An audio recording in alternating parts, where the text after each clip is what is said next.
8ই ফাল্গুন 21শে ফেব্রুয়ারি আজ মাতৃভাষা দিবস। 8ই ফাল্গুন 21শে ফেব্রুয়ারি আজ মাতৃভাষা দিবস। 8ই ফাল্গুন 21শে ফেব্রুয়ারি আজ মাতৃভাষা দিবস। 8ই ফাল্গুন 21শে ফেব্রুয়ারি আজ মাতৃভাষা দিবস। 8ই ফাল্গুন 21শে ফেব্রুয়ারি আজ মাতৃভাষা দিবস। 8ই ফাল্গুন 21শে ফেব্রুয়ারি আজ মাতৃভাষা দিবস।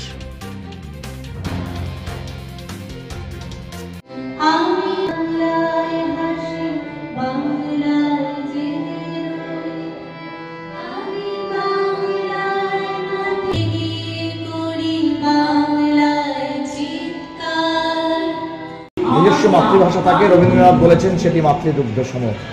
আজকে আপনি বক্তব্যে বলেছেন যে মাতৃভাষা নিজের যে বাংলা প্রদেশে আমরা বাস করি সেই বাংলা ভাষার কতটা তাৎপর্য, সেটার নিঠুরতা কতটা, নিষ্ঠতা কতটা, আজকে সেটি উদযাপিত হচ্ছে মুখ্যমন্ত্রীর নির্দেশ মোতাবেক ইসলামপুর মহকুমা তথ্য সংস্কৃতি আধিকারিক দপ্তরের উদ্যোগে। কি বলবেন, কি বার্তা দিতে চাইবেন সমাজকে? প্রথমেই সকলকে আন্তর্জাতিক মাতৃভাষা দিবসের শুভেচ্ছা জানাতে চাই। তারপর বলি, পশ্চিমবঙ্গ সরকারের তথ্য ও সংস্কৃতি দপ্তরের নির্দেশ মতো প্রতিবারের মতো এবছরও 21শে ফেব্রুয়ারি 8ই ফাল্গুন আজ আমরা আন্তর্জাতিক মাতৃভাষা দিবস পালন করছি।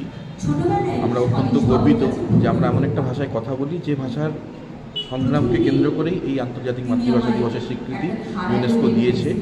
তাই আমি প্রত্যেক বাঙালিকে, প্রত্যেক বাংলাভাষী মানুষকে বিশেষ করে শুভেচ্ছা জানাবো এবং প্রত্যেক মানুষকে যে সে যে ভাষাতেই কথা বলুক না কেন, যাই তার মাতৃভাষা হোক না কেন, সে যেন নিজের মাতৃভাষাকে ভালোবাসতে পারে, এই বার্তাই আমি আজকে দিতে চাই। আজকে কারা কারা অনুষ্ঠানে উপস্থিত ছিলেন? আজকে এই অনুষ্ঠানে আমরা ইসলামপুর টাউন লাইব্রেরিতে আমাদের যেহেতু মাধ্যমিক পরীক্ষা চলছে, আমরা জানি বাইরে মাইক বাজানোর নিষেধাজ্ঞা রয়েছে, তো সেই নিষেধাজ্ঞার মতন আমরা ইনডোর অনুষ্ঠান করছি, ছোট করেই করছি।